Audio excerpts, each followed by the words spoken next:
మిగతా 5 బుద్ధి లేని కన్యకులు ఏం చేస్తున్నారు?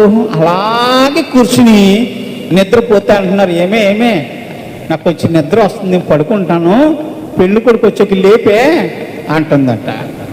ఇంకొకతేమో నేను నిద్రపోతాను కదా, మరి పెళ్లి కొడుకు వచ్చినప్పుడు బాధ్యతలు విన్నప్పుడు లేచిపోతానని ఒకటి అంటుందంట. ఇంకొకటి అంటుందంట, వచ్చినప్పుడు చూద్దాంలే, మీరందరూ లేచినప్పుడు అలికిడి అవుతుంది కదా, అలికిడి చూసి లేచిపోతానని కొంతమంది అంటున్నారు, ఒకటి అంటుందంట.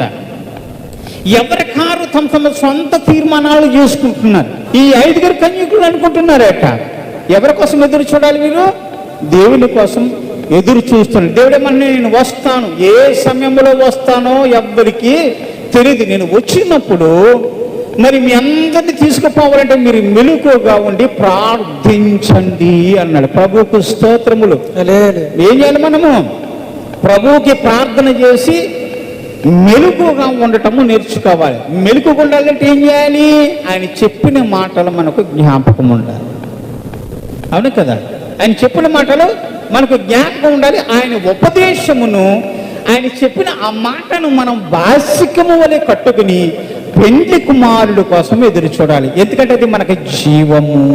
పెళ్లి కుమారుడు వచ్చినప్పుడు ఆయనతో వెళ్ళిపోతే పెండ్లి విందులోకి వెళ్ళొచ్చు, శుభ్రంగా కూర్చుని ఆయనతో పాటుగా మాంసము, చేపలు, అవండి బిర్యానీ, పీతలు, రొయ్యలు అన్నీ తినొచ్చు. వెళ్ళకపోతే ఏమవుతుందండి? ఏమవుతుంది? మనకు అవి ఏమీ దొరకవు. ఎక్కడికి వెళ్తాం మనం? ఎక్కడికి వెళ్తాం? అన్నీ తిని పడేసిన ఇస్తలు బయట ఇసిరేస్తారు చూసావా? ఆ చెత్త కుప్ప దగ్గరికి వెళ్ళి ఈ చెత్త కుప్పలో మెతుక్కుంటున్నాం. ఏం తిన్నారు? ఏం మాంసం తిన్నారు? లేదా గొర్రె మాంసం తిన్నారా, మేక మాంసం తిన్నారా, చేపలు తిన్నారా, మాంసం తిన్నారా, పీతలు తిన్నారా అని వెతుక్కుంటాం. వెతికి అవన్నీ చూసినప్పుడు ఏడుస్తూ ఉంటాయి. యేసుప్రభువారు ఏదన్నారు, నేను వచ్చే సమయానికి మీరందరూ సిద్ధంగా ఉండండి, నేను వచ్చినప్పుడు అందరినీ తీసుకుపోతాను. ఎవరైతే విడిచిపెట్టబడతారో వారందరూ రొమ్ము కొట్టుకుని ఏడుస్తూ ఉంటారంట. అయ్యో ప్రభువా, ప్రభువా నన్ను తీసుకెళ్ళలేదు నాయనా అని ఏడుస్తూ ఉంటారట. అప్పుడు రొమ్ము కొట్టుకుని గుండెలు వాదుకుని ఏడ్చినంత మాత్రం ప్రయోజనం ఉండదండి. ఎవరి కోసం చూడాలి? మన ప్రభువు అయిన దేవుడి కోసం. ఆయన చేసిన ఉపదేశములు చెవిని పెట్టి ఏ సమయంలో వస్తాడో తెలియదు కనుక కాచుకుని ఉన్నవారు బుద్ధి కలిగిన కన్యకలు. నా ఉపదేశమును మీరు విడిచిపెట్టక దాన్ని గట్టిగా పట్టుకోవాలి. చెప్పుడు మాట వినాలండి. దేవుడు ఏ మాట అయితే చెప్తాడు, మాట చెవుని బట్టి వినాలి. ఇది ఒక మనిషి చెప్పిన మాట కాదు, ఒక జంతువు చెప్పిన మాట కాదు, ఒక విగ్రహము చెప్పిన మాట కాదు, ఇరుగు పొరుగు వారు చెప్పిన మాట కాదు.